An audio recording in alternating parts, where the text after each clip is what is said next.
All right. Is there anybody in here that is not currently in the fucking server standing roughly in front of me right now? No? No? Good. Great. All right. Again, real quickly to go over for any of you guys that did not catch it because you were out of fucking earshot. In terms of gear, all you need is a weapon. You can gear or kind of equip the weapon however you see fit. Do not need any ammunition. Do not need any body armor, hard cover, anything like that. Just a weapon. Like I said, you can put optics, lasers, whatever the fuck you want on it. I don't really care. Just make sure you have a weapon, and that's all you need.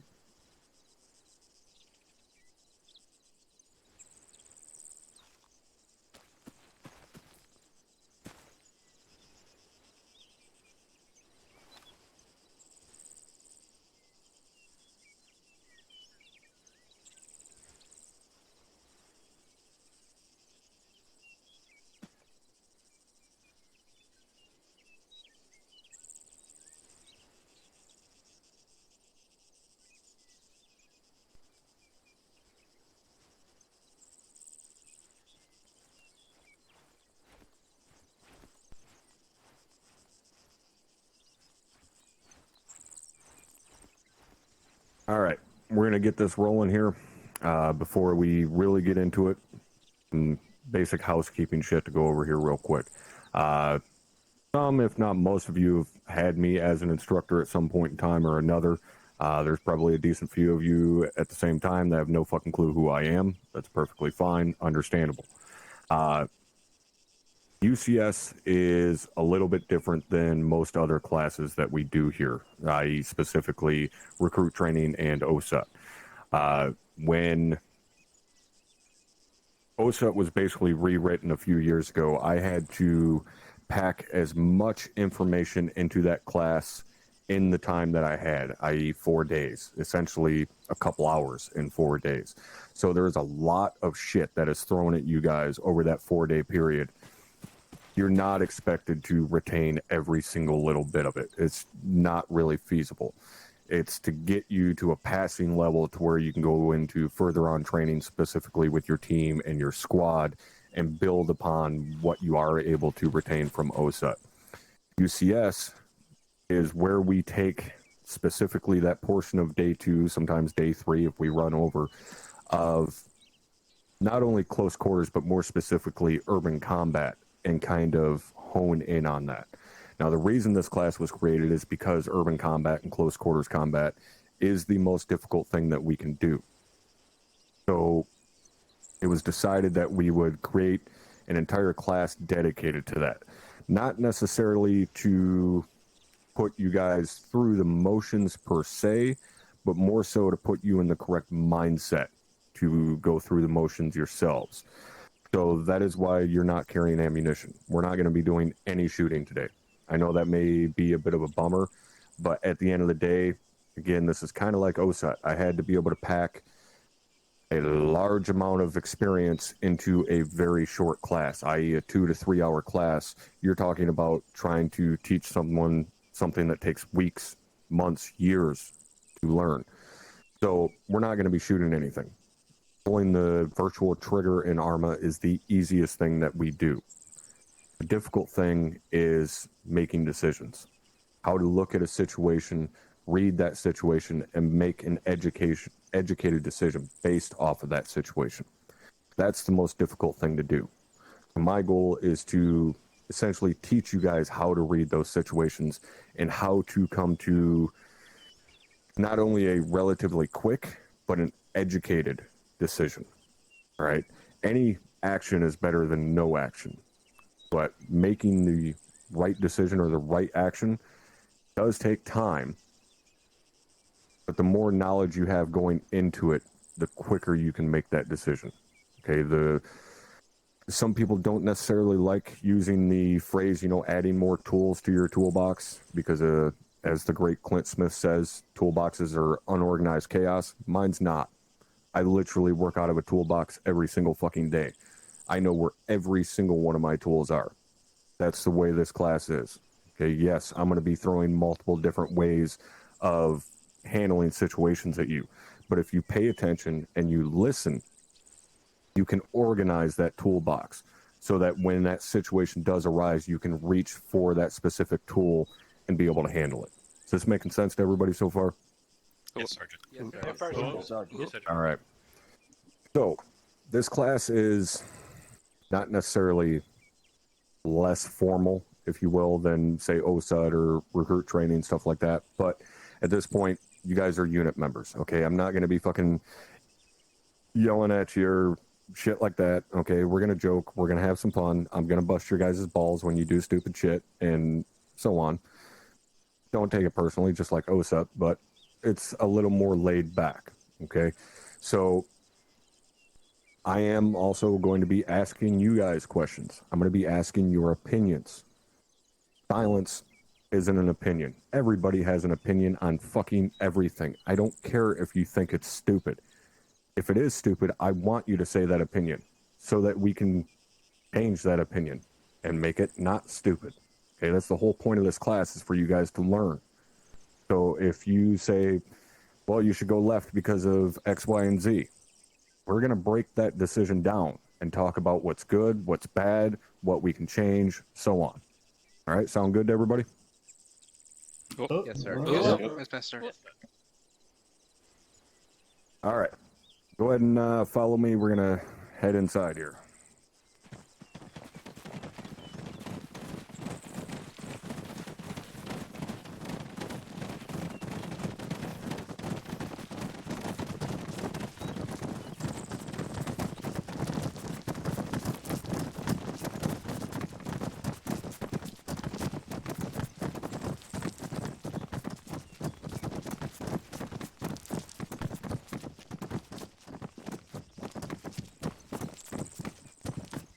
All right, so when I was talking to the CO the other night, letting him know I was going to be running this class, if there was anything specific that he wanted me to kind of hone in on, he did mention to me that you guys are now doing full pies or a full cross on an entryway before entering a room.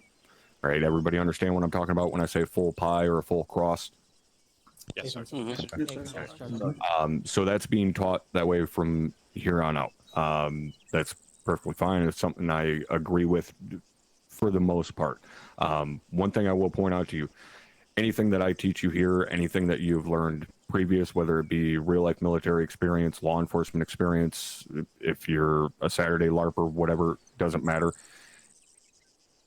There's no such thing as a perfect answer.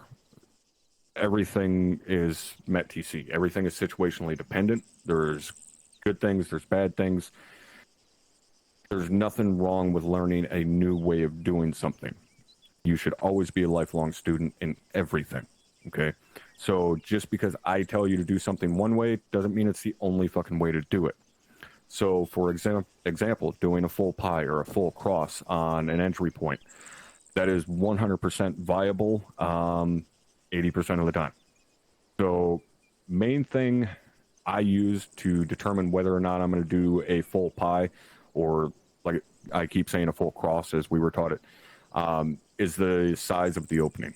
Okay, so from threshold to threshold, again, not again, but my background is construction. Okay, general entry point on a residential building is 36 inches. Okay, so a 36-inch cross on threshold to threshold, not that big. Okay, you can cover 36 inches in roughly one step. So it's not that big of an opening to cross. You're not in that funnel for very long. Now, for example, you take the kind of walled compounds that we've seen in Iraq and especially Afghanistan, when you have dual steel gates that are 6 foot wide each, now you're spanning 12 feet instead of 3. It's a hell of a lot bigger area to cross. That's a lot more time in that funnel. So am I going to want to do a full cross on that 12-foot span? No. That's way too much time for me out in the open. 3 feet, hell of a lot shorter than 12 foot, all right? Quarter of the fucking distance. So that's what I use to determine whether or not I'm going to do a full pie, is basically the size of that threshold. If it's an interior entry point that's like 28, 30 inches, yeah, I can cross that very quickly, no problem. Everybody understanding that? Yes, sir. All right, cool. So I'm not going to break down, what a pie is. You guys have all learned that. One thing I am going to point out when it comes to a pie, especially doing a full pie, okay, you have to commit to it. You cannot half-ass it, okay? So to give you a quick example here, all right? Everybody sees my little laser, right? Nathan. Okay. Yes. So if I'm, we're stacking on this entry point, getting ready to make entry, and I'm going to pie, if I'm not doing a full cross, I'm going to step out, stop short of the threshold, and step back in.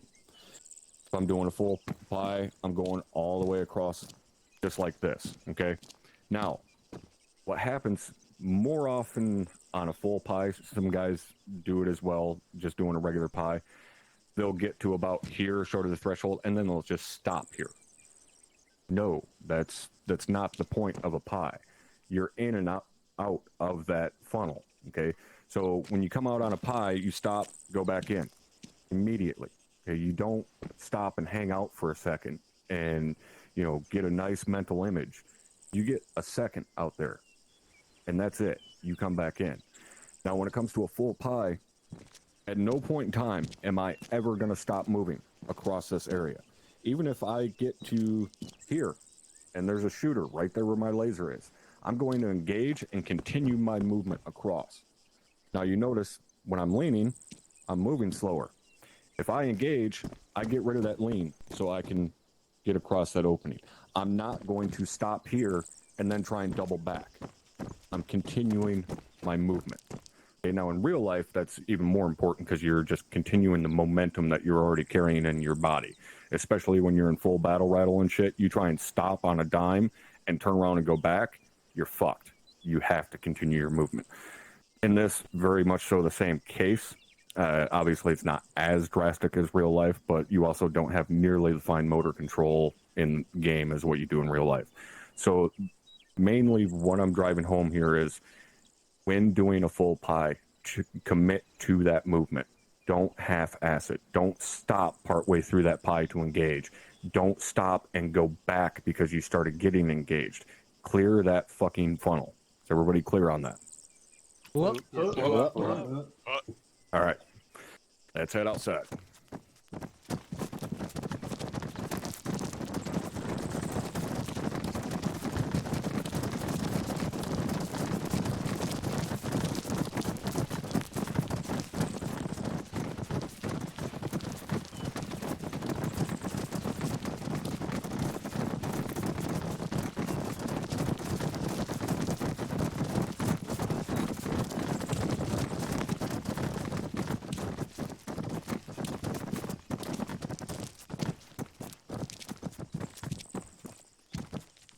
Okay, so when it comes to urban combat specifically, but also close quarters combat in general, actually, can anybody tell me what the difference is between urban combat and close quarters combat?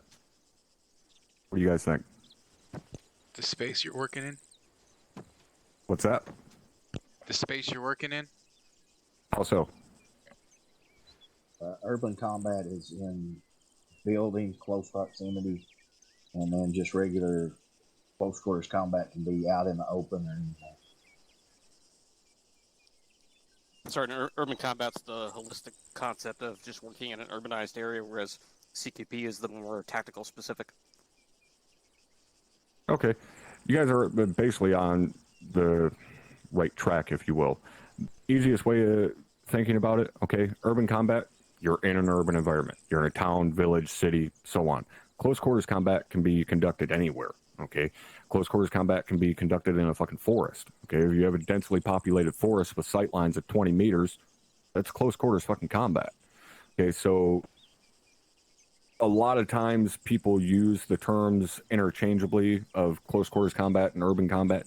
They're not necessarily. Just because you're in urban combat doesn't mean you're in close quarters combat. You can be in an urban combat situation where you're taking a 300-meter shot down a single lane. That's not close quarters. So while oftentimes they're kind of used interchangeably, they're not necessarily. However, some of the, I guess, the main points of close quarters combat transfer to urban combat and vice versa. So basically, when it comes to urban combat, I have 3 golden rules that I follow at all times. Okay. Rule number 1, use your sight lines. Okay. What is the first thing we do when we are engaged? If you are on the receiving end of an initial engagement, what's the first thing you do? Shoot. Take over. Try to Find cover. Whoever said shoot, you're dead. Congratulations. You move to cover. Why do you move to cover if you're on the receiving end of an initial engagement? Don't get shot. Yeah, you don't get shot. They started the engagement. Who usually wins a gunfight? The first fucking guy that shoots. Why? Because he's the first fucking guy that's shooting. He already has your position. You are being engaged. Move to cover. What does cover do? Break sight lines. Okay? Cover stops them from being able to fucking engage you. If cover's not available, where do we move to? Concealment. Concealment. Okay?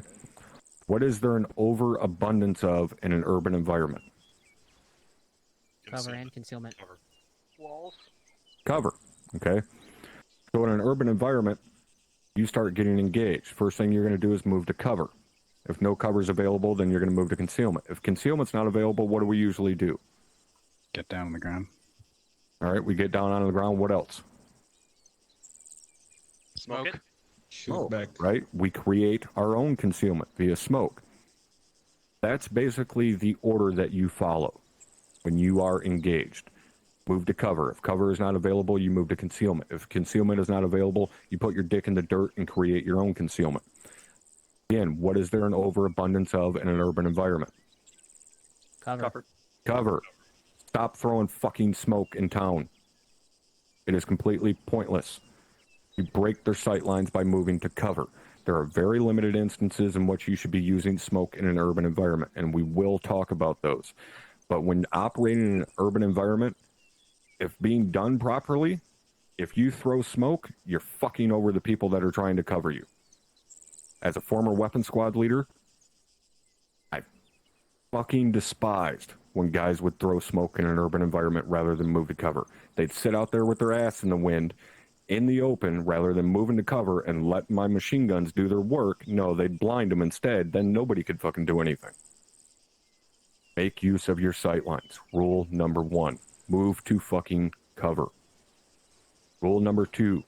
Wherever your head goes, your weapon goes. Okay, now obviously there's some caveat to that. Don't fucking flag your friendlies if you don't have to. Obviously, Arma, it's much different than real life, but still, wherever your head goes, your weapon goes.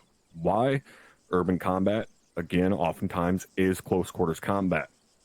If you look somewhere and you see a target and your weapon is not pointed in that direction, now you've slowed your engagement time. Does anybody remember from OSUT what the average time is to engage a human-sized target? 3 seconds, Sergeant. 3 seconds, all right? That's why we teach you guys I'm up, he sees me, I'm down. What do you guys think? Is that going to be shorter or longer in terms of engagement time in close quarters? Shorter. Shorter. Hell of a lot shorter, okay?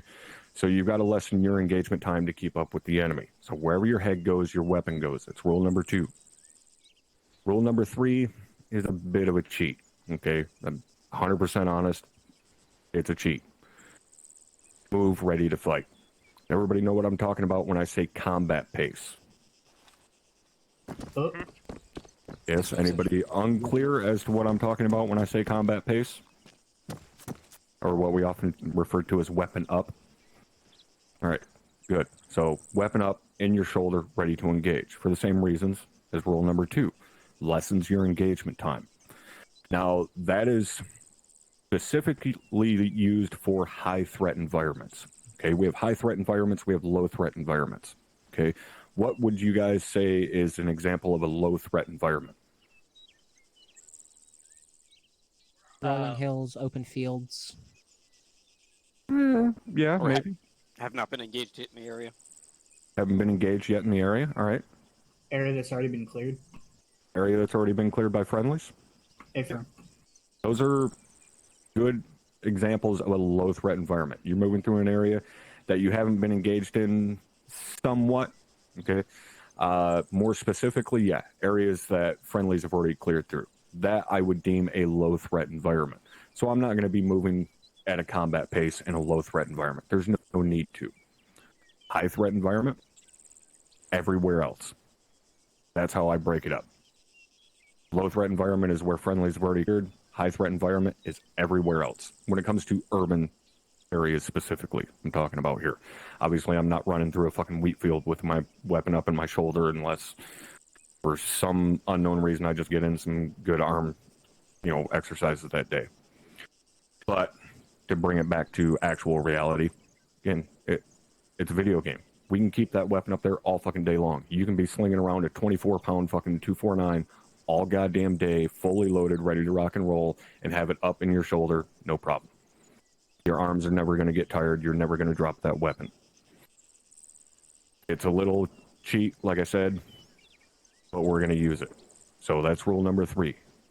Move ready to fight. All right, anybody unclear as to those 3 rules? Negative. Negative, sir. Negative, Sergeant. All right. So when it comes to moving in an urban environment, okay, obviously there are some fairly drastic differences between how we do it in game compared to how you would do it in real life.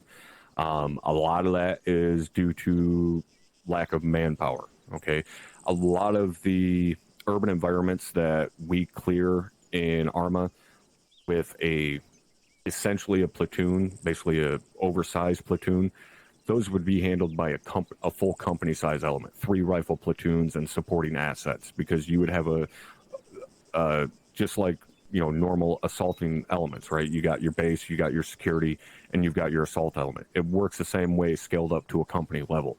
So you would have one platoon that would be set as the covering element. You'd have one platoon that would be the assault element. Then you'd have one platoon that would be the security element. And once the assault element goes in, support element goes in to cover them, security element sets up the outer cordon and inner cordon, and that's how you clear a town. We can't put our entire company on the server at once, so we don't have that luxury. So we can't move as one squad down one side of the street, one squad down another side of the street. We oftentimes had to kind of downscale that and break it in half and have one team on one side of the street and one team on the other side of the street. So that limits us a little bit in how much of a protective posture we can have while moving through an urban environment. But that doesn't stop us from practicing the proper techniques of moving through that environment. So you guys know about stacks, okay? 4-man fire team. If you've been around long enough, I don't give a shit how you stack, how you set up a file, whatever. I don't care. Whoever's best for the job does the job. When I was last team leading, my point man almost always was going to be Sergeant Caldwell. 1, because he's my fucking AR. He's the guy with the big goddamn machine gun that's belt fed. Yeah, I'd rather have him out front shooting first than me with a fucking M4. 2, he's one of the people I trust most in the unit. I know he knows his shit. I do not have to question when he says cover my left, cover my right, whatever. He knows what he's doing. Okay, so whoever ends up in what position, it's fine. It's not that big a deal. What's important is that everybody is doing their job.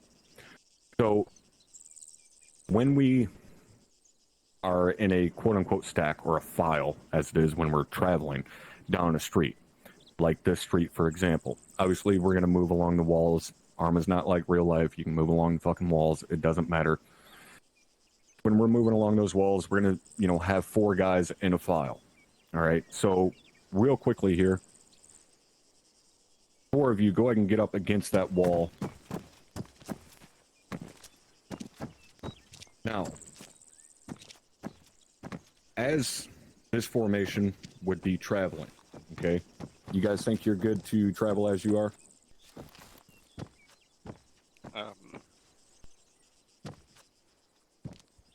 What do you guys think? You think they're good to travel as they are? Face the rear, bro. Unless you got the middle. Or top. I got top, you got the... Make sure you guys are on yelling so I can hear you. Too big of a gap between them, and you close the distance because one around the corner. There's gonna be a 2-second lag, and someone's gonna get fucking fucking killed. Yep, Alright, squirtless. so close up Nothing but. spacing. Go number 2, close it up. Make your point man happy. Touch his butt. Alright. Now what do you guys think? Think they're good to travel? Negative. Why not? 3 is watching high, right? We're not going to concern sectors right this second in terms of high, low, so on. Okay. If they're gonna be moving, then rear man has to face direction of movement. There we go. Number 4 is going to run through the fucking town backwards. When you guys halt, yeah, he can spin around and cover the rear, but don't try and fucking hopscotch your way through the town backwards. It ain't going to work out for you. All right, what do we think now? We think they're good to travel?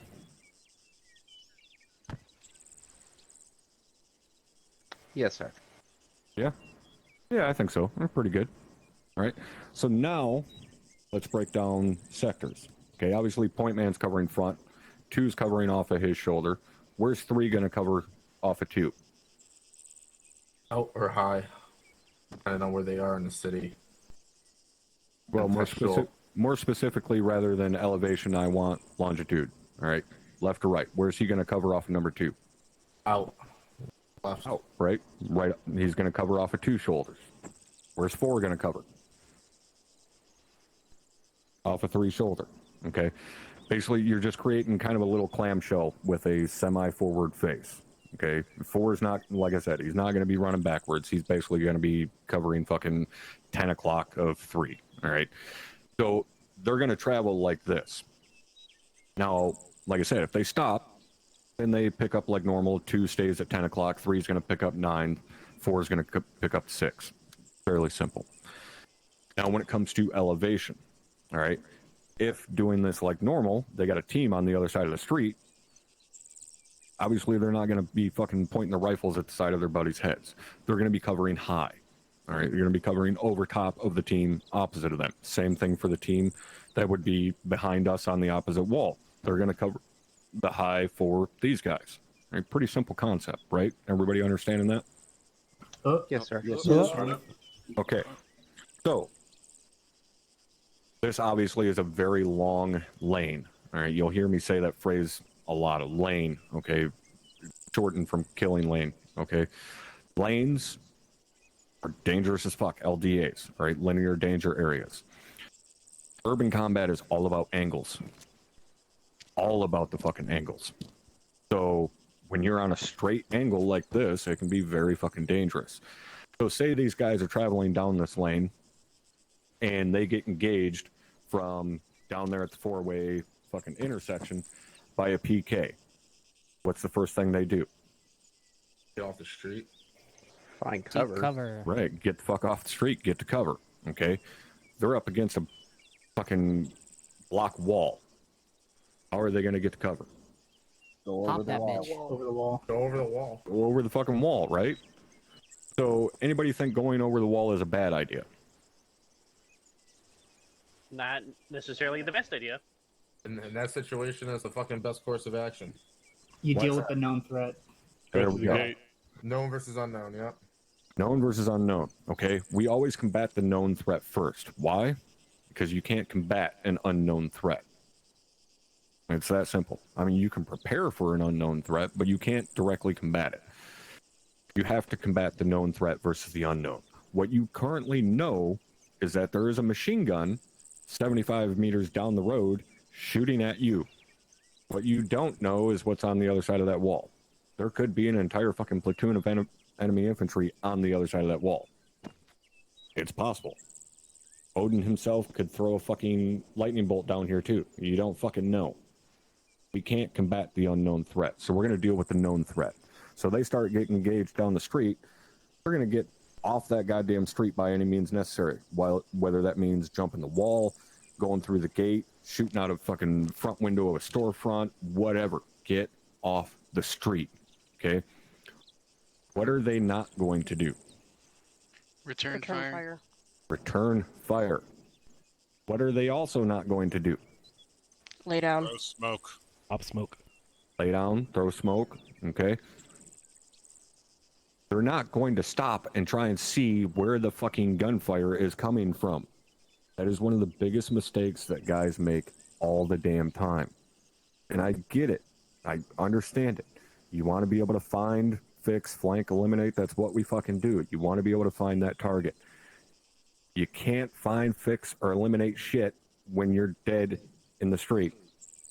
Believe it or not, it doesn't work. Your first and utmost priority is to get off that fucking street and into cover. Is that making sense to everybody? Yeah. You guys can come off the wall now. So, the other thing that I would generally have guys do it in this class, I'm not going to do it here just because we have a lot of fucking people and so on, but I'll generally have them start traveling down the street so you can see how much the slinky effect takes effect, or how much of an effect the slinky has in game. Obviously, like I said earlier, we don't have the same fine motor controls over our bodies as what we do in real life, okay? In real life, as soon as that point man's moving, number two's right there with him, basically holding his ass cheek while they're moving down the street. Same with 3 and 4 and so on and so forth. Now, yes, there are situations where you spread that spacing out, so on. Like I said, everything is situationally dependent. If you got a lot of dudes chucking fucking frag grenades, or you have a high threat of IEDs in the environment, you're not going to move that closely together. But as we teach you guys, day one of OSUT, okay, spacing, formations, everything is dictated by your terrain, okay? Threat is factored into the terrain. So they move down that street as close as they possibly can to try and make those threat sectors as small as possible. What I mean by threat sector is if point man is 2-3 feet out in front of number 2, his threat sector is massive, because now not only is he covering directly in front of him, he's got to cover basically to damn near his 7 o'clock to be able to completely protect himself, because he doesn't have a number 2 right up there on him to close his threat sector so he can focus on basically direct 12 o'clock over to 10 o'clock. Once he gets to 10 o'clock, it's no longer his concern. That's number 2's problem. If number 2 is farther back, that threat sector now increases in size. All right, basically you're increasing the amount of pie that you're responsible for. Does that make sense to everybody? Yes, sir. Okay. So now our next example, all right? For example, we down the street, say we have a vehicle or even a mounted gun in a built fighting position. All right, so let's say we have a BTR sitting down the street there behind Hesco's sandbags, you know, whatever. They got a nice built fighting position. This side of the street over here, where we had our Vanna Whites,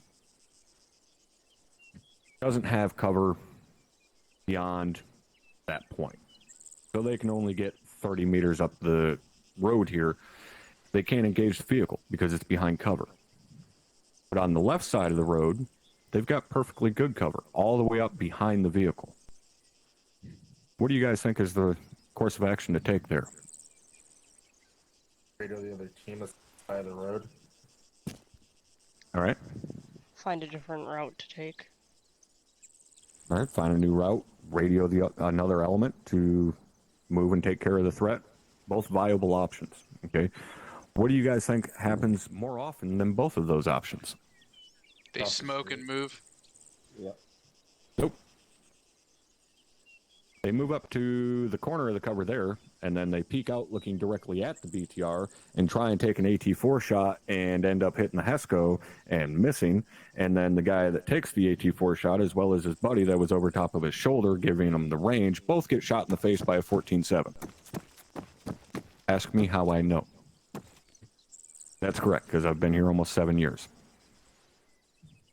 Happens all the damn time.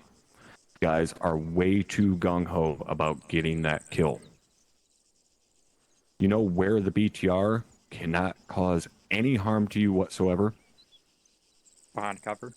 Behind cover. Get your ass behind cover. Sit there. Fuck, sit there all goddamn day if you need to. If you can radio another element that's in a better position tactically to maneuver on that BTR and eliminate the threat, do it. It does not have to be your fucking kill. If you can get somebody else to take that shot without putting yourself or them at higher risk, do it. If nobody else is available, if there's no other option, then it's on you to maneuver. And not to maneuver up to the most obvious fucking place for you to take the shot from. Okay? Drop back. User disconnected from your Get channel. into cover. Drop back here. Throw smoke. And conceal your crossing of the LDA. Cross the LDA. And then push up behind cover over there. Pop up behind the BTR. Not directly in front of its fucking barrel. And shoot it in the ass. If you have to clear through 3, 4, 5, 6, 7 buildings on your way there to deal with more immediate threats, then so be it. You're behind cover of that BTR. He's not going to do anything to you. If he's fucking up other people, that's because they're not behind cover. There's nothing you can do about that. You have to deal with that more immediate threat first, then you can move on to that BTR. Is this making sense to everybody? Oh, I'm sorry. What? So basically, slow down. You do not have to kill it fucking instantly, provided everyone is using their goddamn brain and moving to cover first. So that takes us into find, fix, flank, eliminate. That's what we do, right? That's the job of the infantry. Find, fix, flank, eliminate the enemy. What's it mean to find the enemy? Positively identify the enemy's composition. All right. Exactly. All right. Determine what the enemy is, what it's composed of, i.e., how many of them are there, what weapons do they have, so on. What's it mean to fix the enemy? Keep Keep them them in moving. place. Suppressive or indirect fire. Exactly. Fix them in their position. Now, that doesn't necessarily mean that you have to be directly engaging them or laying down fire on them, provided you have what we would determine as, quote unquote, security on that position, i.e., they cannot move from that position without being engaged. That's fine. They are fixed in that position. If they try to leave that position, they will be killed. Flank, fairly obvious what a flank is, right? We move out around one of the flanks and then we eliminate. Okay.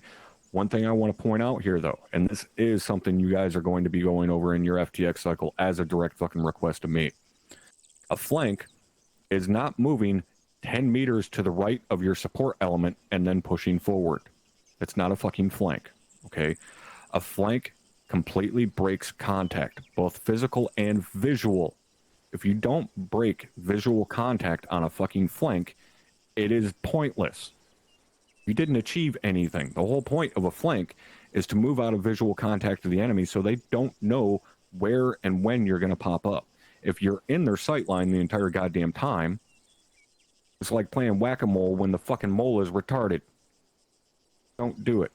Break the sight line of the enemy on the flank. If that means you have to move 3 fucking blocks over to break the sight line, then guess what? You're moving 3 fucking blocks over. Again, slow down. You don't have to be in a rush. That is what more often than not fucks people over on their flank, is they're in such a goddamn hurry to get up and deal with that contact. They end up fucking themselves over because they never break that sight line and the enemy sees them the entire time. And then they're just getting shot in their side while they're trying to quote unquote flank the enemy. Do a proper flank. Okay? Make sense? Yes, sir. Yes, sir. Okay.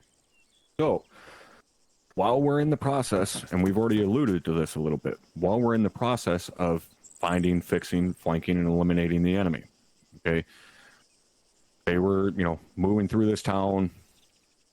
We're following SOP. All right, we're not clearing every single structure unless, a threat can be confirmed in that structure. We got a confirmed threat down the street, 3, 4 buildings down. What's one way that we can confirm a threat? Or what's a couple of ways we can confirm a threat? Throw some ideas out there. ISR, ISR, yep. if available. It's shooting at us. If you're being engaged by it, absolutely. Eyes Go on. to the windows. Audible shots, all right. Looking through Visual the on- windows. Look, seeing them through the windows, Yelling. yelling, yeah. The building looks fortified. Yeah, fortified structure. maybe military vehicles outside of it, right? Those are all very viable ways to determine a threat, right? So we know there's a threat 4 doors down. We're going to move to that known threat. In the process of moving to that known threat at the second building down, we now have another threat, whether it be somebody directly engaged us, a supporting element, seen them move through the window, whatever. What are we going to do? Address the immediate threat. Address the immediate threat. Okay. Now, let's say we've been ordered to clear every building. We have a known threat 3 doors down. What are we going to do? Known versus unknown. Address the known and come back. What do you guys think? You agree? Negative. Have if there's another element that can fix or keep an eye on that known threat. Because if we were told to clear every building, then there's probably a reason that there's an anticipated threat there. Otherwise, you'd end up bypassing something that can shoot you. All right. Anybody else got any ideas? Agree, disagree? I would say it depends on the severity of the threat. If it's a high caliber weapon or an 80 Alpha or something like that versus an infantryman. All right, yeah, threat level can come into play. So, again, just like Sergeant Hawkins said, we're going to break this down to known versus unknown threat. We're going to deal with the known threat first. Yes, we've been told to clear every building. We can be told to clear every building for numerous different reasons, but we do not and cannot confirm that there's a threat in those buildings until we can confirm. Okay, so if we have a shooter 3 doors down and we're supposed to be clearing every building, we're going to that shooter. If in the process of moving to that shooter, we, can confirm a more immediate threat, yeah, we're going to deal with that more immediate threat first. But we're not going to continue clearing buildings while we've got a known threat down the street, especially if that known threat is actively engaging personnel. I don't give a shit if he's not engaging you. He's not firing that rifle for fun. Get down there and deal with that threat, or relay to someone in a more advantageous position where that threat is so that they can deal with it. Help them achieve dealing with that threat. If that means holding your clear to set security so they can move down there and get clear of that building, then do so. But we have to deal with that known threat first. We cannot just fucking ignore it because it's somebody else's problem. And that's from the lowest levels to the highest levels.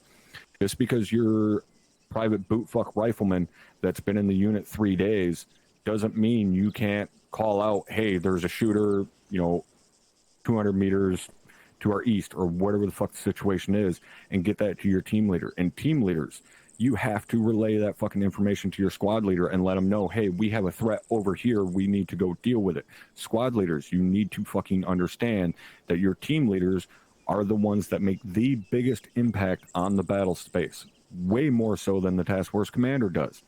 Those team leaders are the ones that actually get shit done. Well, those team leaders and their teams. When a team leader tells you we have a threat here we have to deal with, fucking listen to them and work with your fellow squad leaders to get that job done.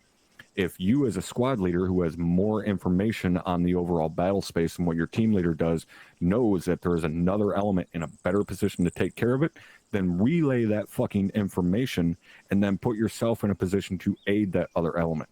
Do not just tell your team leader, no, so-and-so's dealing with it, or that's so-and-so sector. Fuck off. That is not a reasonable explanation. Tell your guys why you are or are not handling that situation, and let them know exactly what's going on in the battle space around them. Because if you just flat out say, no, that's 1-1 sector. Okay, fine. That's 1-1 sector. They're going to deal with it. But your boys are still going to be covering that fucking sector because they know there's a shooter over there. So the second they see movement, they're on edge because they know there's a shooter over there, and they see movement, they may fucking shoot. Should they? No, they need to PID their fucking target first, but they're on edge. They want to get that shooter quick because they know he's actively engaged, and so the second they see movement, they shoot. And oh, by the way, that was an element of 1-1. He just got shot in the side of the head by his fucking buddy because you didn't relay to him. No, that's 1-1 sector. They are currently moving on that position. It takes an extra second to relay that tiny little bit of information that can have a large effect on that situation. Does that make sense? Sorry. Okay. So, get back into moving through the urban environment and so on. Like I told you before, don't fucking throw smoke in an urban environment. However, I just told you, BTR down the street, got the lane locked down, nobody else is available, throw smoke, conceal the LDA, move across it. Those are kind of competing fucking thoughts. But in that situation, when you've got an entrenched enemy vehicle, whatever it may be, you have to get across that LDA. Obviously, if that vehicle is actively engaging down this lane, you're not going to have a covering element sitting down in this fucking lane trying to cover down it.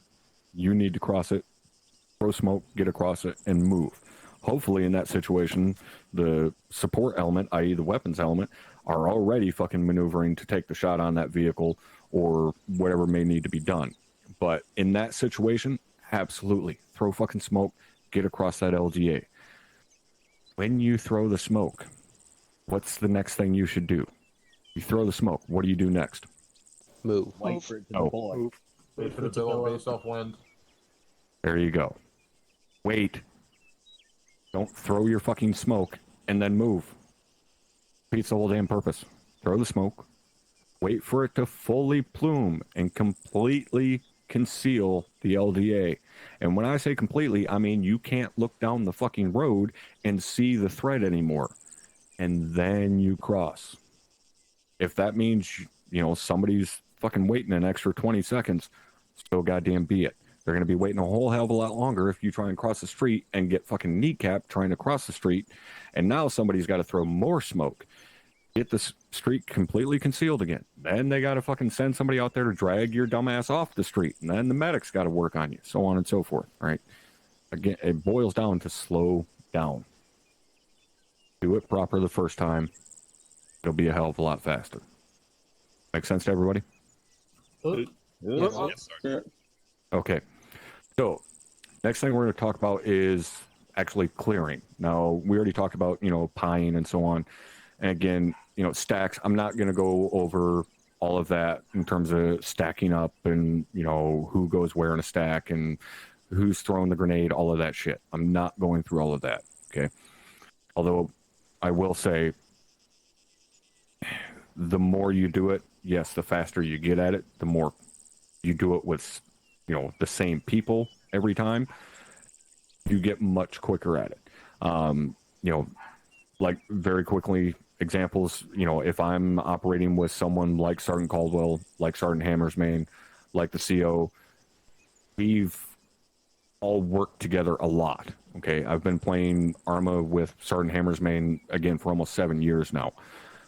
We don't necessarily need to say a whole lot other than on you. When I say on you, he knows I'm ready to rock and roll. Let's go through the fucking door. Same thing, vice versa. If we're walking down the street and I'm with Sergeant Caldwell and I say left, that's all I need to say to him. He's going to know that I want him to cover my left. If I say high, he's going to know to cover my high. You know, you get a shorthand with people. I don't expect you guys to fucking do that right off a jump street, okay? I don't expect you to be super high speed, get after it, badass motherfuckers.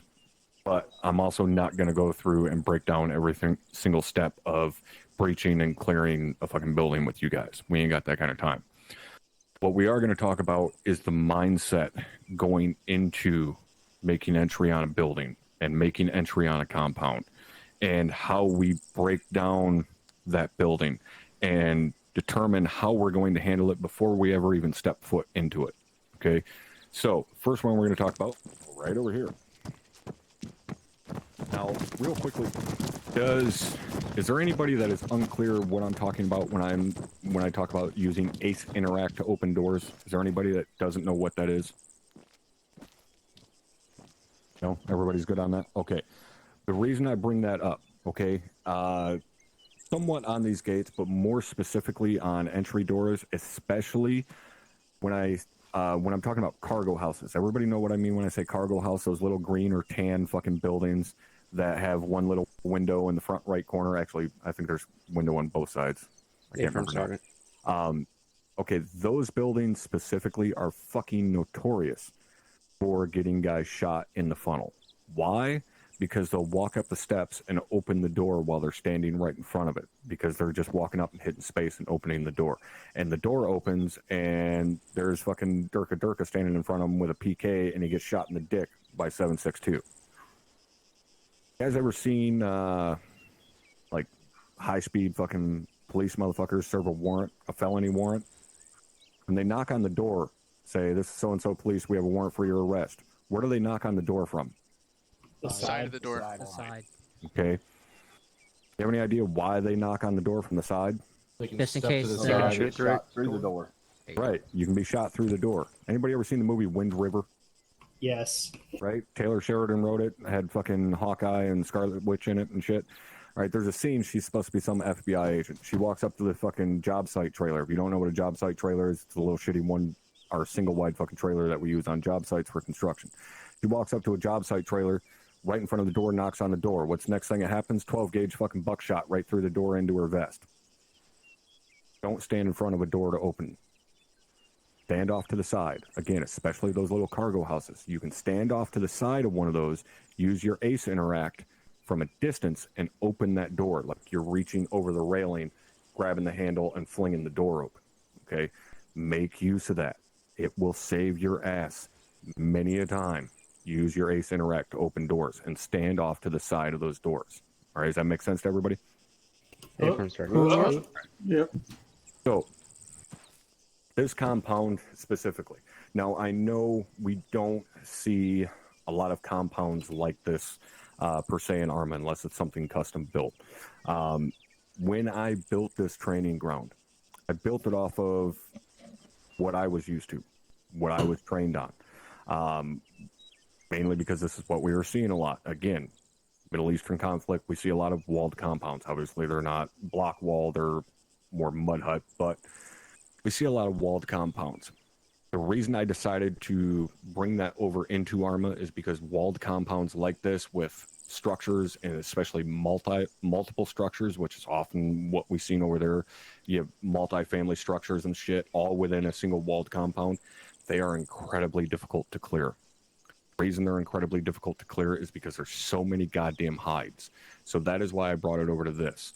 In ARMA, if you can clear these style of compounds, these walled compounds with multiple buildings in them, multiple threat sectors and so on, if you can clear these, you can clear any village or town that ARMA has, with exception to, the shit with the gigantic skyscrapers and the huge apartment buildings, like the 10-floor apartment buildings and shit that are on, using some of the Churnerus assets. Yeah, those are a pain in the dick no matter what you fucking do. But these are more difficult than your average town that you're going to come across in ARMA. So this compound behind me specifically, somebody throw a number out there. How many guys do you think it's going to take to clear this? 8 squad. At least 4. 4 on the outside, 4 on the inside at least. Platoon real life. All right. Would you be surprised if I said none of you are wrong? No. No. It's whatever you're most comfortable with at the end of the day. Would I be comfortable taking 4 guys into here? No. Fuck no. Would I be comfortable taking 40 guys in here? No. It's way too many Indians calling the chief black. It's just not going to work. Okay. Now, yes, there's funny fucking videos of, like Rangers and shit setting up breaches. They got a full fucking Ranger platoon running into like a 4-bedroom house. That shit's for laughs. I mean, there are situations where they stuff way too many bodies into a building. That's just kind of is what it is. But too many bodies can be just as bad as not enough. Is that you just got too many moving parts, too much chaos. It does not work out. Me specifically, I'd like roughly 8, 10, maybe 16 guys or so at most to be going in and clearing this. So 8 guys, that's a squad. All right. If you throw the medic and the squad leader, which we have the, asset, if you will, of a squad medic. All right. Real life rifle platoons don't have squad medics. They have a single medic for the entire platoon. So we have one extra guy that can pick up a sector. Yeah, he may be a medic, but he's still carrying a fucking rifle. He can still cover a sector. First and foremost, he's still a goddamn rifleman. So we have essentially 10 guys per squad to work with. I could make this building work with 10 guys, okay? One of the things, though, that guys are oftentimes going to fuck up with this is, again, they're going to be in too much of a hurry. They're going to come up on a building this size, and while I said, yes, this is more complicated than most stuff you're going to come across in Arma, that doesn't mean you're never going to come across something like this in Arma. You can still come across large buildings that need more than a fucking fire team to clear. There's nothing wrong with just stopping and waiting for a minute. Set security and wait for some help. Tell your fucking squad leader, hey, I need another element over here to help me clear this. If you're a squad leader, tell your other fucking squads, hey, I need another squad over here to help me clear this area. All right? There's nothing wrong with that. There's no reason you can't stop for a minute. If you're being pressured to move faster after you just asked to help for help to clear an area, then leadership has failed you. It's that simple. I don't care if it's me, myself, giving you that fucking order to move faster. If you just asked for help to clear an area and I told you no, move faster, then I've fucking failed. That's all there is to it. Stop and get some help. However much help you need. If you need another team, another squad, the rest of the fucking platoon, it doesn't matter. Get that aid over there. If you've got the entire squad and you need another squad with you and you radio another squad and they say, I can't give you the entire squad, but I can send you a team. If you can make it work, make it work. If that's not going to be enough, then wait until they can get you the whole squad. But make sure you set security until then. All right, make sure...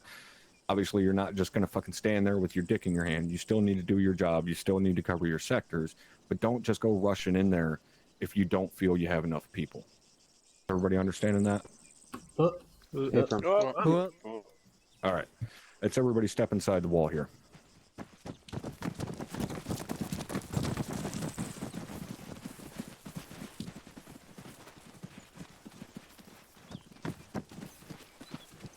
All right, so... I'm not going to go over, everything when it comes to making entry into this compound. Fairly obvious. It's a fairly straightforward entry. Okay, you've got a central entry point. It's not corner fed or anything. When I say entry, does everybody understand the difference between an entry and a breach? Cool. Yeah. Okay. Real quickly, in case you don't want to speak up, basically a breach is a forceful entry. It means in reality you're using explosives or tools to gain entry into a place. It's a forceful entry. Those terms are oftentimes thrown around interchangeably. In reality, they're not. If you're making entry on a building, then you're just entering a building. If you're breaching a building, then you're making a forceful entry. It is a different situation entirely. So you're going to constantly hear me say making entry. It's fairly rare that we're actually doing a legit breach on any structures within Arma.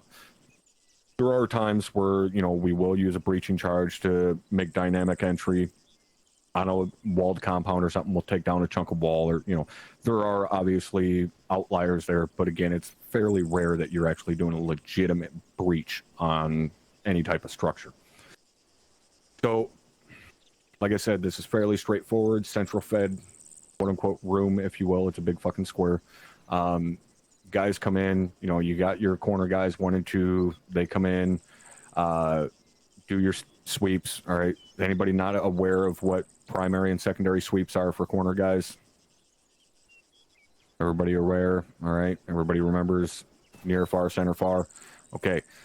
So when they come when the entry element first comes into here, obviously they come in, hit their fucking entry wall. They stay on the wall, right? We don't leave our fucking entry wall, never. Corner guys are going to push down to the corners, so on. 3 and 4 are going to stop midway down the wall, so on and so forth. Now, what's the big difference between this compound and a basic square room? There's a Anybody? building with windows in the middle.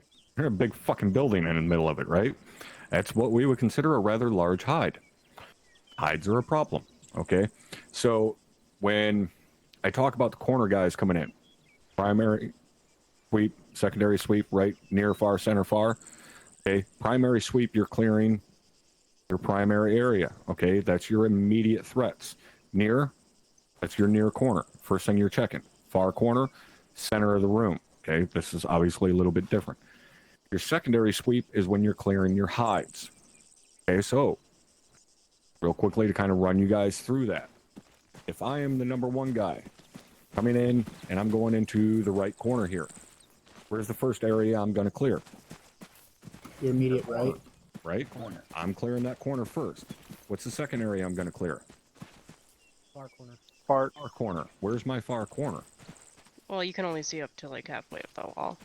Right. It's at the corner of that building, though. That's my far corner right now. I can't see the far corner of the compound. That's all the way the fuck back out there. Down yonder, as my grandfather would have said. Just I turns can't into clear that. turns into a big pie. Exactly. Okay. I'm going to clear my far corner by pieing this. So I'm going to do just like this all the way down my fucking entry wall until I can see that far corner, which I can see now. The entire time I'm still moving down this wall, but I've cleared that far corner. Now I clear the center. Okay. The center being the compound or the building itself. That is now when I start checking my hides. What are my hides in this situation? The windows. Behind the building. Windows. And inside the building. Everything else, windows, doors, so on. Roof. Okay? Roof. These ones, this building specifically isn't as big of a deal, but a lot of the buildings we face, both in game and in reality, a lot of people leave out the fucking skyline, the rooftop itself. Okay, watch your fucking highs. That is part of your sector. It is a 3-dimensional battle space. Obviously, Arma, we don't really have to deal with subterranean all that much, but everything from the first floor to the fucking sky is your problem. Okay, so near, far, center. Okay, so now I'm covering this. That's my primary sweep. My secondary sweep, center, back to far. Now my far corner being basically the whole back side of the compound. Now everybody move into this corner here real quick. Sergeant Hawkins, I'll get to you in just a moment here. So relatively, obviously not all of you are right smack dab in the fucking corner. But if I'm the corner guy, if I'm number 1, and my now primary sector to cover is going to be the far on this wall. Number 3, he's over here on center of the wall. He's got the center of the room, i.e. all the fucking windows, doors, rooftop. My sector is down here. Is there anything else in that sector other than the fucking corner of this building and that corner there? The next Or building. windows. Next building. The next fucking building back. Okay, again, 3-dimensional battle space. Those second story windows, that rooftop, that is your responsibility. Doesn't matter if it's in another element's lane. That's your fucking responsibility. Those guys, you could have friendlies on the direct back of that building right there. You can't see them. They're on the other side of 1, 2, maybe 3 fucking walls. But if somebody pops open that second story window, he's probably not going to be engaging them. He's going to be engaging you or another member of your element. So that is your responsibility. Does that make sense to everybody? Basically, if you can fucking see it with your Mark 1 eyeballs, it's your problem. All right? Sergeant Hawkins, go ahead. Thank you, Sergeant Brewer. I just, for the Europeans here, I want to clarify it and make sure that it's well known that first floor in the States is your ground floor. Second floor is going to be the second floor from the ground. We don't do ground level. We don't really say that.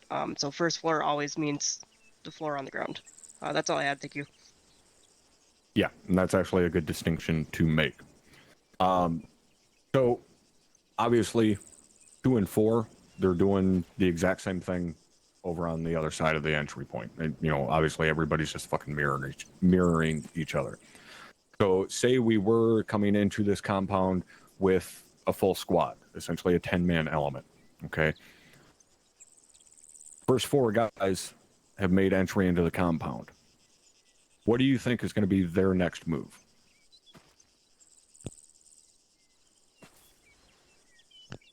Clear the house, building. All right, go in and clear the building. Anybody Clear else? the doors of the Security. building so that the outside team can clear the backside without worrying about enemies coming out the doors. All right, so secure the front side here. The other guys can go out back, clear the back side. Or they can just hold security as sort of an outer cordon so that the other team can approach.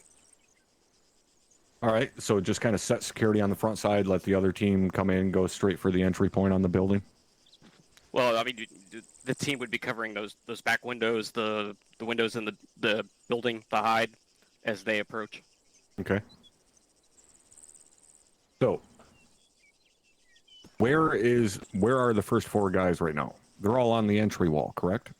We don't leave our fucking entry wall until we're told to. Everybody agree on that? Whoop. Okay. So, if they set security where they currently are on the entry wall, the other 6 guys from the element come in through our entry point, i.e. that gate. Where are they going to go? Up against the building. Okay, that's their next closest piece of cover. What do they have to do to get to that cover? Watch the windows. Nope. There's already somebody watching the windows. They don't have to do anything. They just have to go to the building.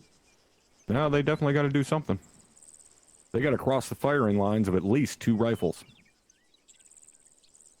Number 3 and number 4 are currently in the center of that entry wall, covering the entire face of this building. If 6 guys come running up to the face of that building, they have to put their bodies between that building and those rifles. Because those 2 guys, exactly, they are going to essentially flag themselves by running in front of the barrels of their buddies that are already in here. You gotta think, the 4 guys that are against that entry wall have overarching fields of fire across the entire fucking face of this compound. If anybody moves in that 180-degree sector, they're in front of a barrel. We cannot move anybody into this structure or into this compound until those guys move. Why? Because we're not going to force anyone in front of somebody else's barrel. That's just silly. So how do we get the guys off that entry wall? We're going to push, right? So, when you guys are taught to push in OSA, we teach you to move down your entry wall to your near corners and then up your long wall, right? We have entry wall, long wall, far wall. Move down your fucking entry wall to your corners and then move up your long wall. Here, I'm going to teach you a different way of doing that, right? That is going to be to push online. Now, there's differing schools of thought on this. Different units, even within the same branch, teach pushing different ways, okay? So some do, yes, push down and follow the long wall. Personally, my preferred method is to push online. Why? Nobody's fucking essentially stacked up on the other. You're all moving forward in a line. It's a lot easier in terms of maintaining that overlapping field of fire. So in this situation, we have guy in that corner, 1 and 2. All right, 3 and 4 are midway down the entry wall. 1 and 2, fairly obvious. If they push online, they're just going to push up the length of the long wall. 3 and 4, where do you think they're going to push to? Along the sides of the building. Along the sides of the building. Okay, 3 and 4 can push up along this side. Okay, now we have essentially turned this little lane here, this little causeway in between this building and this wall into an alley. What's one of the best ways to move down an alley? Having somebody on each wall looking opposite directions. Now, if we have that on both sides, okay, so if I'm, number 1, moving down this wall, obviously I'm going to be clearing this corner, or pieing this corner. This is a threshold. You pie your fucking threshold. The entire time, I'm going to be pieing down this wall while I'm moving. Now, when I get to here and have full view all the way down the fucking back of this building, what am I going to be looking at the opposite end? Friendlies. Rest of the team. My number 2 guy, right? He's doing the exact same thing on the other side. So this is where communication comes into play. You need to coordinate with the guys on the other side. If you're the corner man, especially, you need to communicate with your other corner man who's going to break the threshold first, whether it's going to be him or you. Whoever it is, the other guy needs to hold back short of the threshold, back here, and wait until that guy breaks the threshold, calls the clear, and then you move up and continue your movement.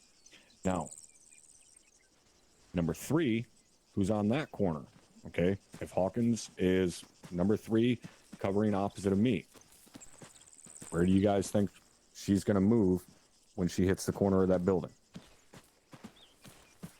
I ain't gonna Stay move. put. Right. You're not going to fucking go anywhere. You're going to stay right there. Corner guys are going to continue movement all the way down to the corner. And now I can cover the entire fucking rear of this building. Number 2 over in the other corner is doing the same thing. Okay, so now we've got 2 guys covering the entire rear face of this building. 3 and 4 are on those corners covering back over top of us. So number 4 is over there covering those fucking windows. Number 3 is over here covering those rooftops, covering the door, so on. Now again, we have overlapping fields of fire. If anyone now moves within a 360-degree angle, they will be engaged. Does that make sense? We have basically every fucking angle around here covered. Right. So now we've got our entire 4-man element back here. We've got 6 guys outside. Think it's good to bring 6 guys in now?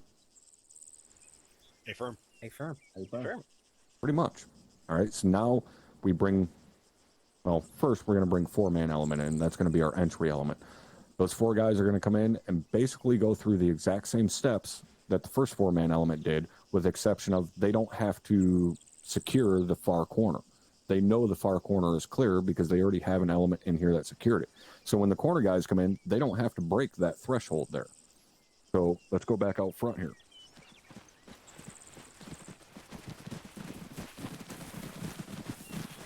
Now, if I'm the corner man coming in that secondary element, I don't have to clear that far corner. I know it's already good. So when I come in, I'm still going to clear a near corner because we don't know. Somebody could have came out that fucking door and ran into that corner. So I'm still going to clear my near corner, far corner, center of the room. Now, where does the corner man normally hold after he finishes his sweeps? In the corner. Far corner, right? That's his hold after his primary and secondary sweep is far corner. But again, I don't need to hold the far corner. That's already secure. So I can maintain my security on the front of the building. So now we're going to have 4 guys holding security on the front of that building, right? Both corner guys and 3 and 4. Medic are the squad leader and medic are still outside here. Now we've got, once again, 4 guys on the entry wall. How do we get up to the actual building?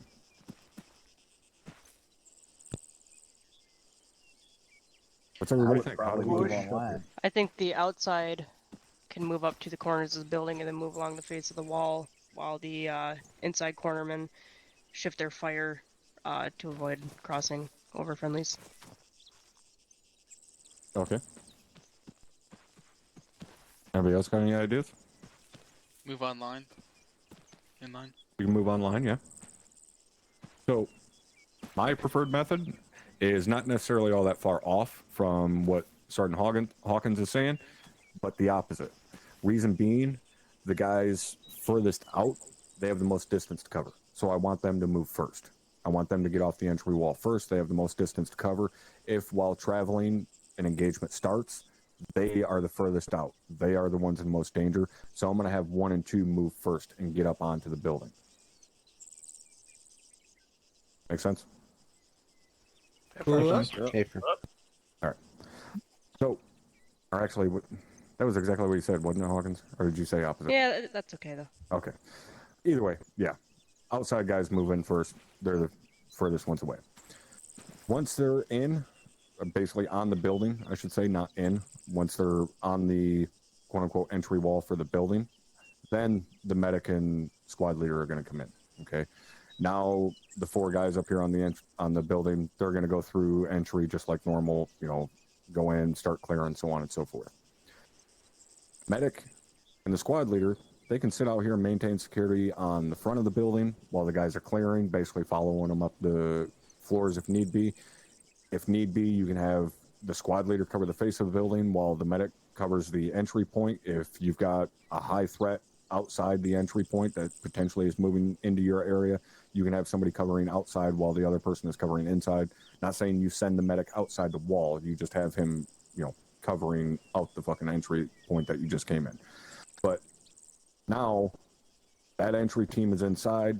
We've got the element out back providing security on the entire back of the building, including the back windows as the element moves through. We've got an element out front here providing security while the element moves through and clears.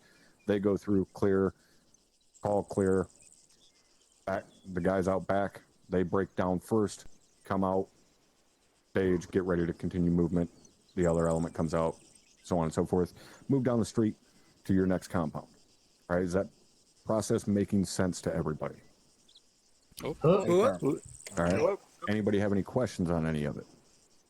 Negative, Sergeant. Negative, sir. Negative, Sergeant. Negative. Sergeant.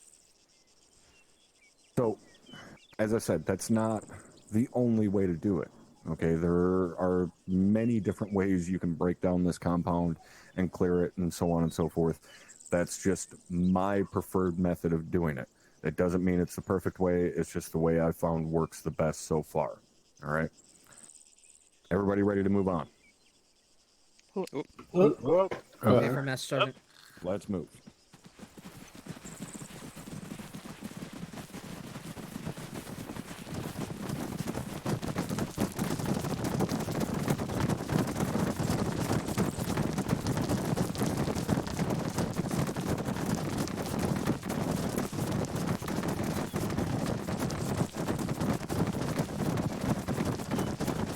If you guys don't realize, you do run at a different pace with your weapon kind of at the high ready like I have it now compared to if it's lowered like this. If it's lowered like this, you do run a little bit slower.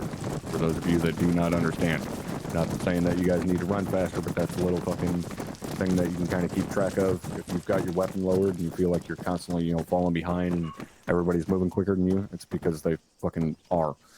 So pay attention to that. I know I used to preach it to you guys on day 1 of OSUT, pay attention to your body positioning, your rate of movement. It does play a big fucking factor when it comes to formations and shit. So just always pay attention to that stuff. So next thing we're going to talk about is securing and crossing LDAs. Okay. I know this is something you guys go through, on day 2 of OSUT, and it's something that everybody does on day 4 of OSUT. Okay. I think at this point, it's no secret. Even to you PB2s, guess what? OSUT Day 4 is the same for everyone. It has been for fucking years now since I started using that area for the Day 4 exercise. Years and years ago, we were on a completely different map for OSUT. It was not the same exercise in the same place every single time. It was different for every single class. We changed that. By we, I mean me, because everybody goes through the exact same class through roughly the same route every single time. Just makes it easier. So that first LDA that you guys come to, day 4 of OSUT, you go to cross it. There's that little kind of military compound outpost thing to roughly your, northeast from where that LDA is. Quite often, guys will approach that LDA. They'll sometimes bumblefuck the security, near side will get set, or before near side is even set, guys start crossing to the far side and so on. I'm not going to go through every single little fucking aspect of, doing the LDA. But fairly often, guys will start setting security on that LDA, and one of the OSUT instructors or one of the aides in OSUT will be sitting in a fucking tower watching you guys do it. Sometimes we'll engage, sometimes we will not. It depends on kind of your guys' demeanor when you're setting that LDA security. On the times we do engage, what do you guys think happens more often than not? It wasn't done properly. No. I mean, what is the reaction of the students when we start engaging? What do you guys think? They fire back from the middle of the road. That's right. Just off the They sides. fucking lay there on the side of the road and start shooting back and then start screaming over the radio about how they're getting shot at by a machine gun. What's the first thing we do when we're engaged? Cover. Find cover. All right.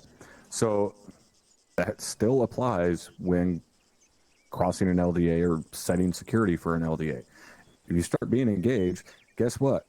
You're no longer crossing that fucking LDA, at least not in the way you planned. It's going to be drastically different, okay, if at all. So if we're approaching this intersection, we need to get across the street. We're going to have elements on each side of the street, so on and so forth. Point man on either side, he's going to buy his threshold, okay? Now, again, we go over this, but at any point which you step off from cover into the open, that is a threshold, okay? Think of everything like that as a threshold. It's doors, windows, the end of a fucking wall, an alley, the end of a building, whatever. If you are stepping from cover into the open, you're crossing a threshold. It's that simple. What do we do to thresholds? Hi. Pie them, okay? Pie your thresholds, okay? Especially buildings at intersections. This happens all the time. Say we're approaching this intersection, we're going to be making a left turn at this street and moving down the street, heading that way. Guys will just immediately round that corner and just run face first into whatever's there. And sometimes there's a fucking machine gun there. And they just get shot in the face. Stop. High your threshold. See what shit you're about to step in so you know how to best scrape it off your fucking boot. Slow down. High your threshold. Same goes if we're setting security to cross this LDA. Stop. High your threshold. Set your security. Okay, so if I'm the point man and we're going to cross this LDA, if I come to this threshold, obviously I'm going to, pie it. I'm not going to go through that whole process. But when I get done, I'm going to stop and set my security. Okay, so now I'm covering down the fucking street, this whole sector, right? Fairly simple. Okay, so I want someone to take this position on this corner exact same way I just was. Hawkins, go ahead. Okay, so Hawkins's point, he's, setting security. Now, say we're doing this with an entire squad. So we're going to have one fire team setting security. One fire team is going to be crossing and setting far side security. So we're going to have one team on near side, one team on far side. So if I'm number two, I'm not crossing. I'm going to help with security.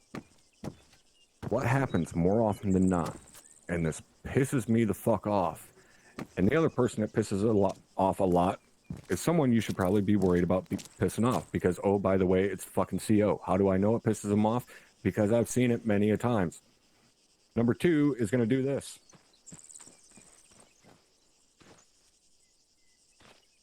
Yeah, I got your back. You're good. And then Hawkins gets shot at. Hawkins, go ahead and move to cover. Fuck off, no cover for you. How could I alleviate that? Take a step off the wall. Right. Get up off their ass a little bit. So Hawkins, if she's maintaining fucking security down there, I can sit right here and still cover the exact same sector. Now Hawkins gets shot at. Now Hawkins is safe. I am safe. All is right with the world. Okay? Even if I'm not going to be picking up a sector here, if we're just going to say round this corner and Hawkins is just setting security real quick to get kind of a read down the street before she takes off running down it, which she should be, I'm not going to fucking be right here on top of them. I'm going to hold back a couple of feet. So should that point man get engaged, they can back off that corner. Okay, that is one of my kind of quick go-to reads of someone, especially in close quarters. If they're my number two, When I stack on a corner, if they are right up on my nutsack, they don't know what the fuck they're doing.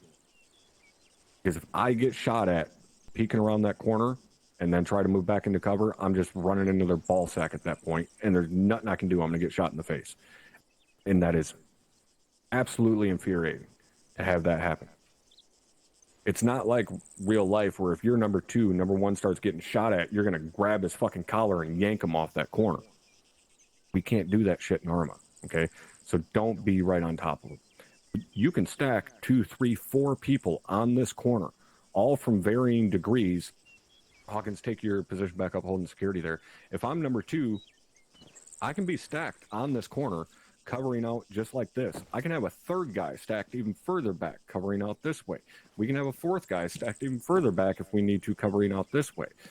It's all a matter of covering your threat sectors. Okay, again, it's all METTC situationally dependent.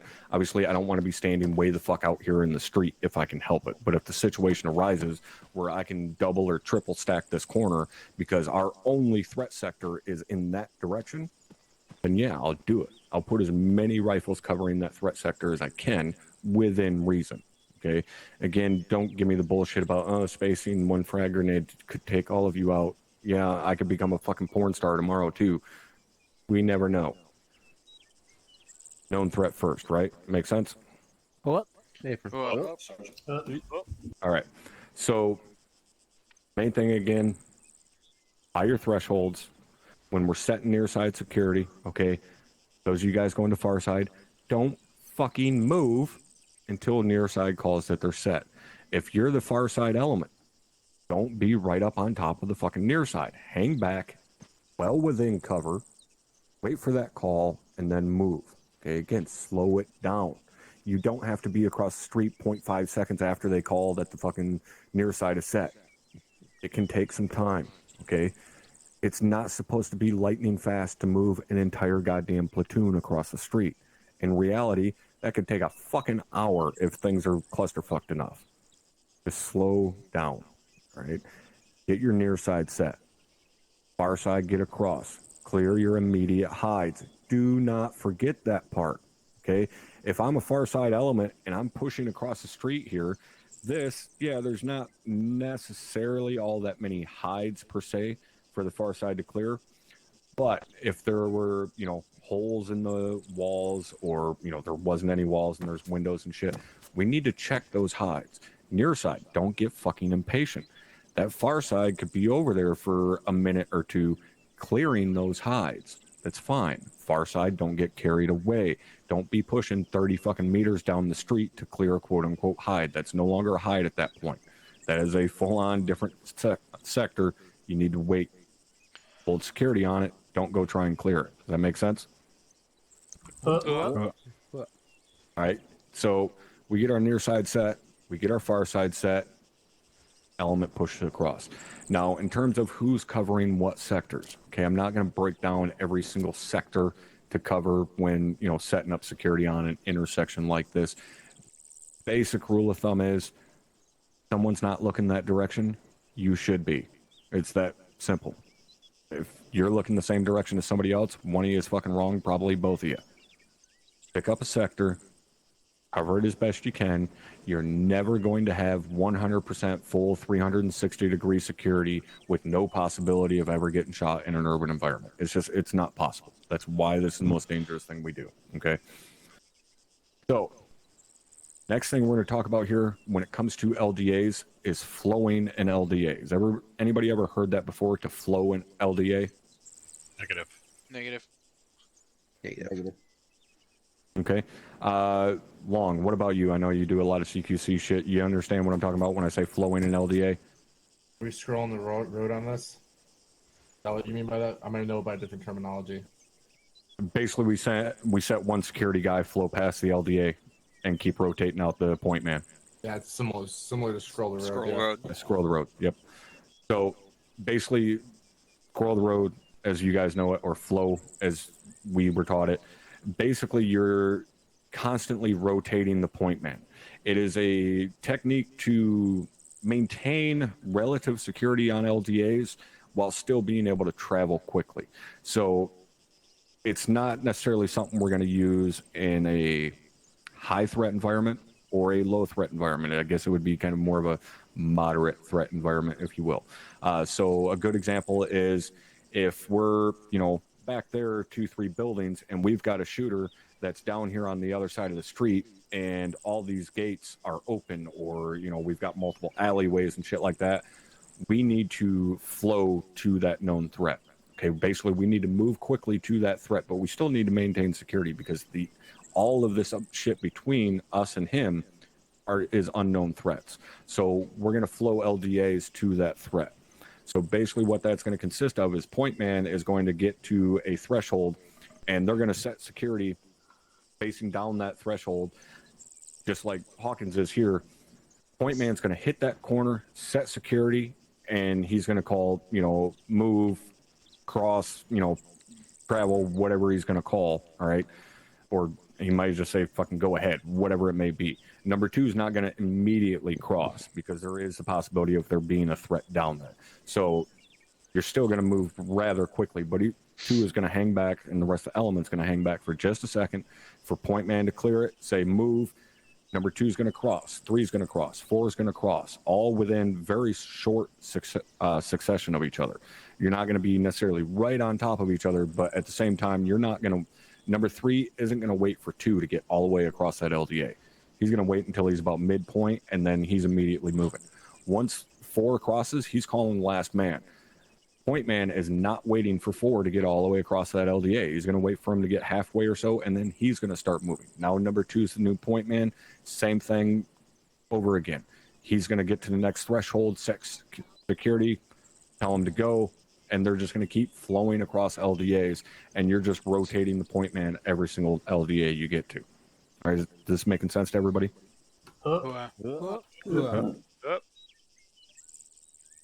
So, again, I already gave you an example of when that's useful, but to give you a more specific example, okay? Again, many moons ago when I was a weapons squad leader, okay? When I ran a weapons squad, we were very, very mobile. We tended to be very close to the front, very close to all of the rifle elements so that I could dispatch guys at any point in time to aid them. When the situation would arise, especially in an urban environment where we have a LDA that's locked down by a vehicle in a fighting position that, is fucking up rifle elements or whatever, and I needed to get my weapons element up and behind that vehicle to take a shot on it, we would flow LDAs, even through a high threat environment, because again, known threat, unknown threat. We know we have a vehicle with a 30 millimeter autocannon fucking up rifle elements. My element is the only guy that can get to it and reasonably deal with it. I am now going to take my entire squad, 10 guys, yes, including the fucking medic, and I'm going to flow the shit out of every single LDA until I get behind that BMP or BTR-80 Alpha, whatever it may be, and then whoever's there with the fucking stick is going to take a shot. Everybody's going to take a turn at being the point man. From me as the seasoned squad leader to the most inexperienced fucking guy in the squad, everybody is going to be the point man at some point. That is why even my weapons squad went through training like this. 1, because I like fucking urban combat, obviously, but 2, everybody needed to be able to do the job of the point man, which, yes, is the most difficult, but everybody had to be able to do that job for those situations that do arise where we need to haul ass through this town and be relatively safe while we do it. All right, makes sense to everybody? That's going to bring me to kind of my final point here. I know I've done a lot of fucking talking. You guys haven't really done much of anything but listen and talk every once in a while. But like I told you guys, this is more so about getting you into the right mindset. When it comes to what everybody's doing in an urban environment, and I've already kind of alluded to this, a couple of different times, I don't really care who does what job. Whoever is, best for that job does that job. Specifically, the main thing I do relatively care about is that point man. Point man is God, okay? Especially when you're in a situation where you're not flowing, you're not rotating point man in and out. Like I told you before, the last time I was a team leader, more often than not, my point man was Sergeant Caldwell. because again, I trust him. I've trained him. I've worked with him for years. I trust his call, or I trust his judgment. So that point man, like I said, is God. Whatever they say to do, do it. Don't question it. Don't try and reason it. Even if you're the fucking team leader, if you've put, Private so-and-so on point as the team leader, you've done it for a fucking reason. Okay? And that's a decision each leader at each level has to make on their own in terms of who they want on point. If it's you, that's fine. I mean, as a squad leader, especially weapons squad, I was on point all the fucking time. But whoever is on point, when they make a call, do it. If I'm the point man and I'm moving down the street covering my 12 and I got a wall on my left and I tell number 2 to cover my right, I don't need him to tell me, oh, well, I've got a better angle to the left or, whatever. I don't fucking care. There's a reason I'm telling you to cover that direction. One of the best examples I can give you, again, one of those cargo houses, those little fucking green houses, okay? I was a point man. I was going to make entry on one of those houses. My number 2, I told him cover my right because there were more houses basically in line with each other. And when I went to make entry into that building, those other cargo houses would have been on my right. So I told him to cover my right. I go to make entry and he's looking left. He's watching me go through the door or get ready to go through the door. As I'm going up the steps to go through the door, somebody pops out the door on the right and shoots me in the side of the head. Could that situation still have happened if he was looking to the right? Yeah, absolutely. That guy could have got the round off, before he could have engaged and still hit me. Would it have been less likely? Absolutely. Because the second he would have stepped out the door, the guy that should have been covering my right should have seen him and instantly engaged him, and I would have ran into the building for cover. So again, whatever that point man tells you, just fucking do it. Everything you do is based off of that point man. Doesn't matter if you're number 2, number 3, or number 4. The speed at which you move is based off of that point man. Who dictates the speed of a formation? Guess what? It ain't the fucking team leader. It ain't the squad leader. It ain't the fucking platoon leader. It isn't the task force commander. It's the point man. Well, yeah, the enemy very much so. But the point man is going to dictate how quickly you're moving. Okay? With exception to the enemy. Very good point. Point man is going to determine what direction you're looking, because you should not be looking the same direction as him. Number 3 should not be looking the same direction as 2. Number 4 should not be looking the same direction as 3. So I know I'm kind of fucking beating a dead horse here, but like I said, everything you do is based off of that point man. Train everybody to be a point man. Right? That's why when I told you guys at the very start of this is not to go through the motions with you guys and clear buildings. It's to give you the thought process of how to break down an urban environment, how to move through it, how to assess a threat through it, and how to maneuver on that threat. Just because, you're not the instructor doesn't mean you can't teach this shit to other guys in your elements. Okay, I have no problem with that whatsoever. Those of you guys in leadership positions, whether you're a team leader, squad leader, whatever, I don't care if Private Bliss comes to a goddamn squad training and says, hey, I learned this in UCS, can we try doing this? If you're a squad leader and just flat out say no, you're fucking doing it wrong. You have failed them as a leader. You are not a lifelong student. Turn in your fucking stripes, hand over your squad. You're doing it wrong. There's nothing wrong with taking ideas from somebody else. Okay, that person learned it somewhere. Maybe you can learn something from it. Okay, I'm not opposed to taking on new ideas from any of you guys. If one of you popped up a hypothetical and said, hey, what if we did it this way? Absolutely. Let's break it down. Let's see what we as a group like and don't like, what we can use from it and what we want to throw away from it. There's nothing wrong with that. Make sense to everybody? Cool. All right. Anybody have any questions on anything? I do, Sergeant. I don't know who I is. Sorry, Silver does, Sergeant. Send it. When on the first part, when we're moving along, if there's a window on the wall that you're moving along, the point man looks into that window, correct? And then tells his number 2 to watch the street during that phase?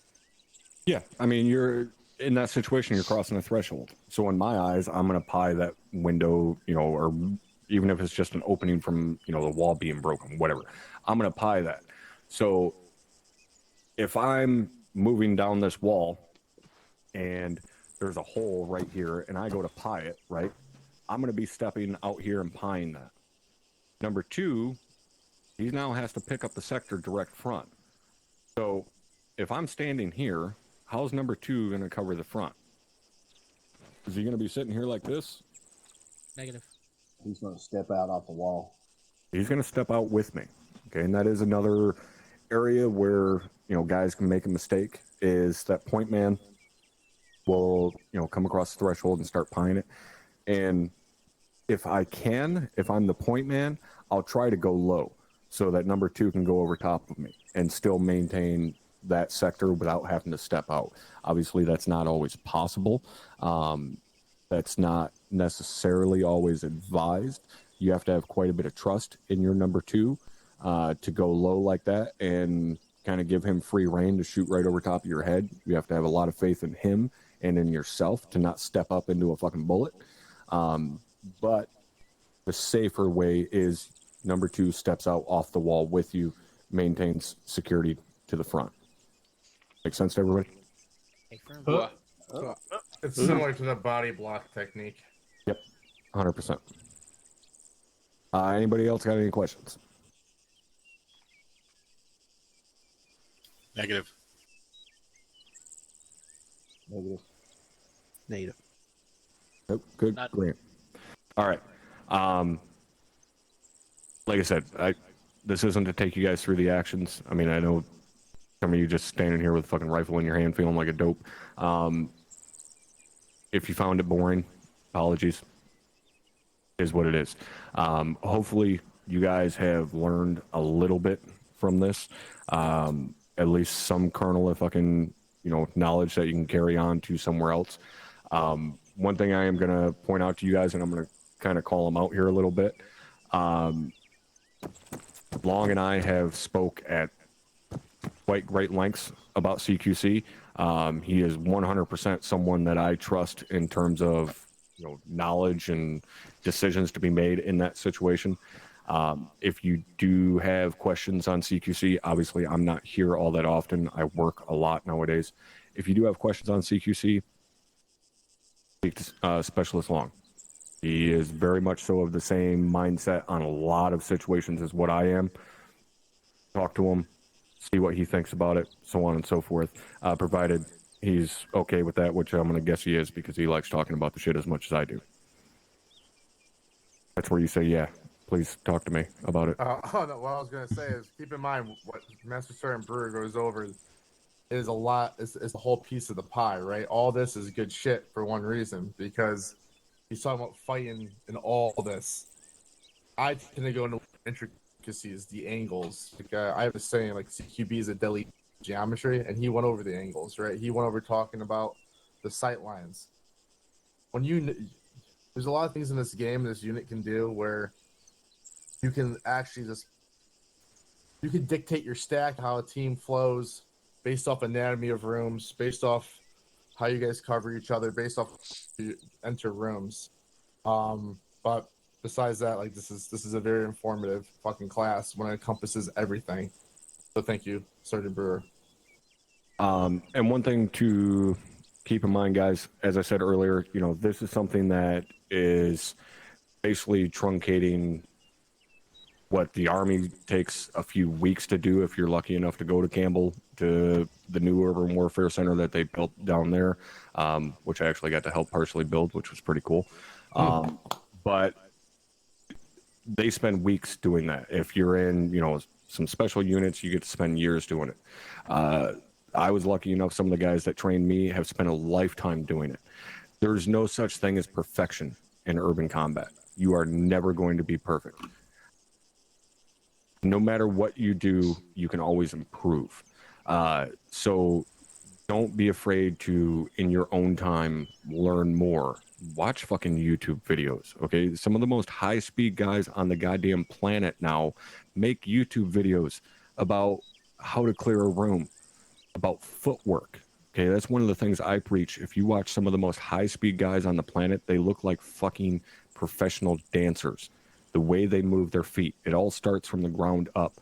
You can watch a legit operator move into a room and flip a fucking nightstand, walk onto a couch, and down and over a fucking chair and never lose his sight picture. So don't be afraid to learn more on your own. Any last minute questions before we call this? Sergeant Brewer or Sergeant Yeager? Send it. Just one of the things that I know goes over in OSET, but is, I think some folks set it to the W and S keys, but is getting your shoulders squared when you're moving through the town makes a pretty big difference. Yeah. Another thing, actually, I highly, highly encourage all of you guys, if you have not already, especially you newer guys, get intimately familiar with your controls, i.e. the controls of your body positioning, okay? Things as simple as leaning, okay? Or leaning out with your rifle like that, okay? Get familiar with that kind of stuff. One of the best examples I can give you, because of how much I lean to pi thresholds, okay? When I lean out like that, by default, to lean like that, you have to hold your E key. If you double tap echo, it keeps you leaned out. Mine is set to a single tap. If I touch my E key, I'm not holding it. It just keeps me leaned out. If I tap it again, I move back. So I can move back and forth leaning either direction very quickly. I raise my weapon to a combat pace with a single press of a mouse button. I turn my laser on and off with a single press of another mouse button. I move it into a combat pace with a single press. Everything I do essentially is a single press of a button. All of my body controls are done with my left hand. All of my weapon functionality is done with my right hand. I've broken everything down so that I can move through a battle space about as fluidly as you can within Arma. To move through a high threat urban environment like this, you have to be able to move as fluently as you can in Arma. Now, like I said earlier, you're never going to be as fluid as you can be in real life, but you can shave a few seconds off, or a button press here or a button press there. So get intimately familiar with your controls and how to position your body in the best way to combat a threat. Make sense? Roger. How many side buttons do you have in your mouse? 12. Well, 16 if you count all the other ones. Oh, he's got that one. Yeah, I use an MMO mouse, so all of my weapon, my radio, everything is on my mouse. I tried that shit. I started pushing fucking everything. After 7 years of having the same controls on pretty much everything, you can figure it out in your sleep. I haven't played Arma in months, and I still know exactly where all my controls are. I'm a control alt gift fucking. All right. Anybody else got any last minute questions before we wrap this up? We've been at it for, I'm sure, what feels like an eternity for you guys. All good. Burns is good. All right. Give me just a second here to capture the list here. Those of you guys that don't know, any of you that complete this course have technically completed the SLC for urban combat.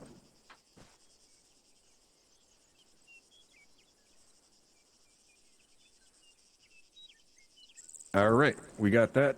So you guys are dismissed. Get the hell out of here. Enjoy the rest of your Saturday nights. And yeah, have fun.